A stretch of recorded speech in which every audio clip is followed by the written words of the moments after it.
Salam sejahtera bagi kita semua.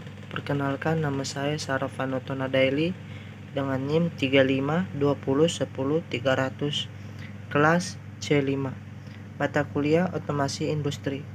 Kali ini saya mengikuti ujian tengah semester mata kuliah Otomasi Industri. Langsung saja saya jelaskan. 1. Bagaimana konsep dari otomasi industri? Sistem yang digunakan untuk mengontrol dan memantau proses mesin atau perangkat secara terkomputerisasi yang biasanya memenuhi fungsi atau tugas yang berulang. Sistem ini secara otomatis dapat mengurangi pekerjaan manusia di industri. 2. Jelaskan rangkaian listrik seri dan paralel beserta kekurangan dan kelebihannya. Rangkaian seri, rangkaian listrik yang terdiri dari hanya satu jalur untuk melewatkan arus. Rangkaian paralel, suatu rangkaian listrik di mana semua input komponen berasal dari sumber yang sama.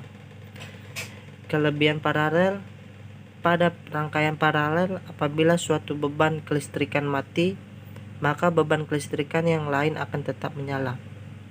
Kekurangannya, rangkaian paralel lebih rumit, biasanya lebih mahal, dan kerugian tegangan. Kelebihan rangkaian seri. Rangkaian seri lebih sederhana, jumlah kabel yang digunakan lebih sedikit, biaya yang lebih kecil. Kekurangannya adalah apabila suatu beban kelistrikan mati, maka beban kelistrikan yang lain juga akan ikut mati. 3. Pada tiap bulan kita melakukan pembayaran listrik. Bagaimana kita menghitung berapa rupiah atas penggunaan listrik tersebut? Maka rumus dan contohnya. Rumus pemakaian listrik. Daya alat watt X lama pemakaian jam, lalu akan didapatkan hasil satuan watt. Hasil tersebut dibagi 1000 untuk dijadikan satuan kWh listrik, lalu dikalikan dengan tarif listrik per kWh yang berlaku.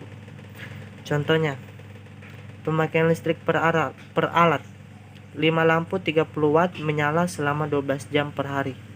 5 kali 30 kali 12 sama dengan 1800 watt. 1 TV 50 watt menyala selama 5 jam per hari. 50 kali 5 sama dengan 250 watt. 1 kulkas 350 watt menyala 24 jam per hari.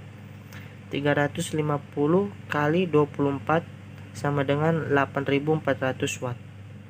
Jadi diakumulasikan semua, totalnya 1800 tambah 250 tambah 8400 sama dengan 10450 watt per hari. Jadi 10450 watt dibagi 1000 sama dengan 10,45 kWh per hari. Jadi 10,45 dikalikan 30 hari sama dengan 313 kWh per bulan. 4. Apakah energi bisa diperbarui atau tidak bisa diperbarui? Berikan penjelasan dan uraiannya. Ada dua macam energi yang dapat diperbarui atau sebaliknya.